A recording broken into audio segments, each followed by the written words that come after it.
Welcome to my channel. कसे आहेत? I hope तुम्ही बरे असेल. मी पण बरी आहे. आज बनवणे शेपूची भाजी. त्यासाठी शेपू कापून स्वच्छ धुवून घेतलेले आणि त्यासाठी घेतले तुरीची डाळ. ही भिजून ठेवलेली डाळ आहे आणि शेंगदाण्याचं हे भाजून कूट करून घेतलेले जाडसर. आणि हे मिरची, लसूण, जिरा हे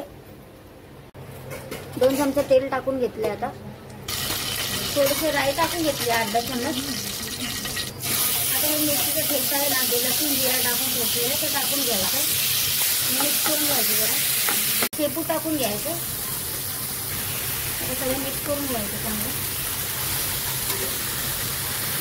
आता याच्यात 1 चमचा हळदी टाकून घेतलं. आता ही भिजवलेली डाळ टाकून घेतली तुरीची.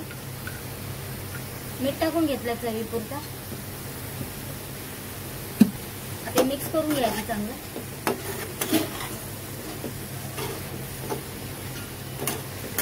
शेंगदाण्याचं कूट टाकून घ्यायचं. मिक्स करून घ्यायचं चांगलं. झाकण लावून घ्यायचं. 5-10 मिनिटं त्याला वाफेवर ठेवायचं. आता बघायचं भाजी झाली की नाही आपली. बघा ही झाली आहे भाजी आपल्याला. ही बघा झाली आपली भाजी.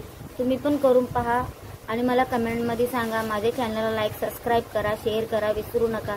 एकदा नक्की करून पहा. ठीक आहे, बाय.